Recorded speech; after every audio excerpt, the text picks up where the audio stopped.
In 1947, the General Assembly of the United Nations proposed a plan to split the state of Palestine into two nations, one Arab and one Jewish. The Arab one would cover 4,300 square miles, while the Jewish one would cover 5,700 square miles. Jerusalem and Bethlehem were to be put under the control of the UN. Neither side was happy about this proposed plan. The Jews were upset because they lost control of Jerusalem, and the Arabs rejected any plan for a proposed state of Israel on the land of Palestine. However, the Yishuv, the Jewish government at the time, ultimately agreed on the plan on November 29, 1947. The UN voted for this partition, and it passed. The approval of this plan caused an immediate backlash from the Arab population of Palestine. Fighting broke out, and violence escalated. Bombs and Molotov cocktails were thrown at shops and synagogues, and gunmen shot at cars. The consulates of Sweden and Poland were attacked, but counter-reprisals happened. The Deir Yassin massacre happened when Zionist paramilitaries attacked an Arab village of 600 civilians, but this fight was insignificant compared to the conflict that follows. On May 14, 1948, the Israeli Declaration of Independence was declared by David Ben-Gurion. This was the official day that the British would hand over the land of the partition to Israel. In the few days following this historic declaration, the armies of Egypt, Lebanon, Jordan, Iraq, and Syria invaded Israel. The initial plan was for the armies of Lebanon and Syria to invade from the north, while the armies of Jordan and Iraq were to invade from the east. In the south, Egypt was to push up and take Tel Aviv. Fighting was fierce and bloody, especially around Jerusalem, where the situation was grave for Israel. The Jordanian army managed to capture the hill fortress of Latrun.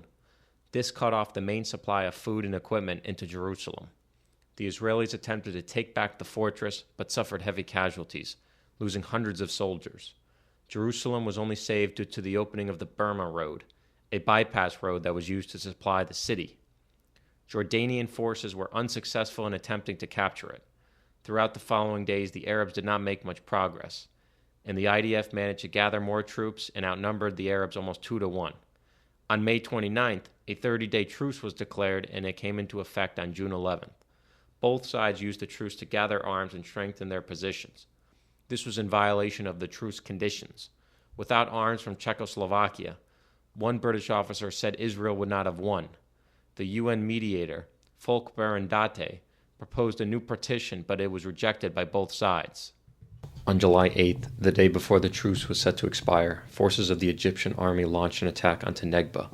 That attack was ultimately repelled, and Egyptian forces focused on smaller villages. Various other assaults continued until a second truce was called on July 18th. UN negotiations continued when yet another partition plan was proposed by Folke Berendate. On September the 16th, again both sides rejected his partition. On September 17th, the day after, militant Zionists, part of a group called Lehi, assassinated Bernadette in Jerusalem. Lehi saw Bernadette as a threat to the state of Israel and feared the current Israeli government would accept his partition plans. On September 22nd, the Provisional Government of Israel stated that any Palestinian lands captured from here on would become part of the state of Israel. It also annexed all previous land that had been captured. On October 22nd, a third truce went into effect, but the Arab nations did not recognize it, sending troops to capture Manara. The assault was successful, and the Arabs then went on to ambush Israeli reinforcements, resulting in dozens killed. On October 24th, the IDF launched Operation Hiram and took the entire Upper Galilee area. The operation was a success as the Israelis inflicted high casualties while taking low amounts themselves. Some Arab prisoners were allegedly executed by the IDF.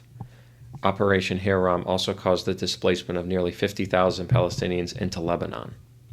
A week prior, on October 15th, Operation Yoav was launched. The operation was intended to drive a wedge between the Egyptian forces on the coast and the forces on the Beersheba-Hebron-Jerusalem road. 3 infantry and 1 armored brigade took part in this attack for Israel.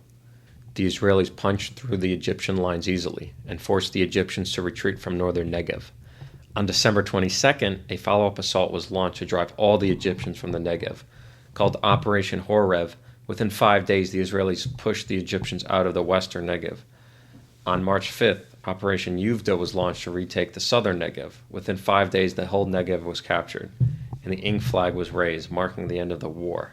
The aftermath of the war. During the war, Israel lost about 6,000 people, or about 1% of its entire population. The Arab death toll was numbered at about 7,000, although conflicting numbers exist. Palestinian deaths are numbered at 13,000, with most being civilians. Displaced Palestinians numbered 760,000 in the ethnic cleansing known as the Nakba. Many of the displaced Palestinians ended up in refugee camps across the Middle East.